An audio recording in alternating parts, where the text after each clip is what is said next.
conquista no Brasil ocorreu lá em 1500, quando uma expedição liderada por Pedro Álvares Cabral chegou ao país. Os portugueses encontraram uma terra habitada por povos indígenas e, apesar de inicialmente não terem interesse em colonizar a região, acabaram estabelecendo colônias ao longo da costa. A exploração do pau-brasil foi uma das principais atividades econômicas na época, e a presença portuguesa no Brasil cresceu ao longo dos séculos seguintes.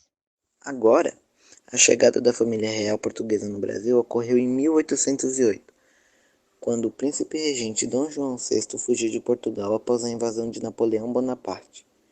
A transferência da corte portuguesa para o Brasil teve um grande impacto na história do país, pois foi a partir desse evento que o Brasil começou a se emancipar de Portugal e a se tornar uma nação independente.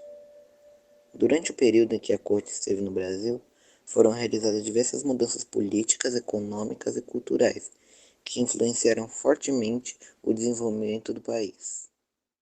O ano de 1815 foi marcado por acontecimentos importantes no Brasil e em Portugal. Neste ano, Portugal e Brasil se uniram em um único reino, o Reino Unido de Portugal, Brasil e Algarves. O objetivo dessa união era fortalecer o Império Português e evitar a ameaça de invasão de potências estrangeiras, como a França. Além disso, em 1815 foi criada a primeira escola de medicina do Brasil, a Real Escola de Ciências, Artes e Ofícios, que posteriormente se tornou a Faculdade de Medicina da Universidade de São Paulo.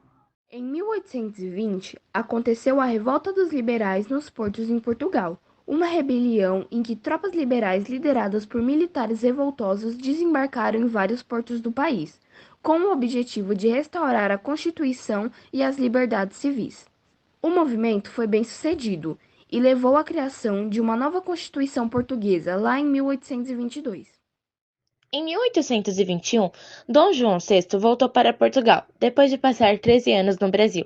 Sua decisão de retornar foi motivada pelo fato de que Portugal passava por um período de agitação política e econômica. Além disso, a pressão das potências europeias para que Portugal abandonasse sua colônia mais rica e importante estava aumentando.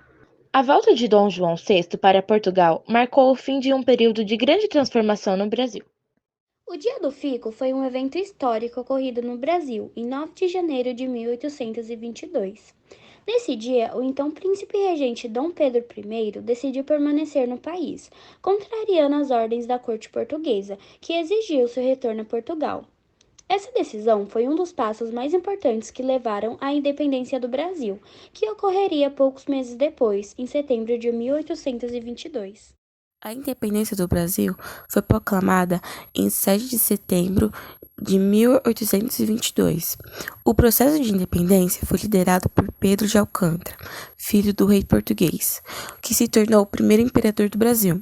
A independência foi conquistada após uma série de conflitos com Portugal, que duraram vários anos. O Brasil se tornou monarquia constitucional com Pedro I como imperador, e permaneceu assim até a proclamação da República em 1889. Lá no ano de 1824, a primeira Constituição do Brasil foi outorgada em 25 de março pelo imperador Dom Pedro I. Conhecida como Constituição Política do Império do Brasil, ela estabeleceu as bases do sistema político brasileiro durante o período imperial. A Constituição criou um Estado unitário, um poder legislativo bicameral, um poder executivo chefiado pelo imperador e um poder judiciário independente. Além disso, a Constituição definiu a religião oficial do Estado como sendo a Católica Apostólica Romana, embora garantisse a liberdade religiosa aos cidadãos brasileiros.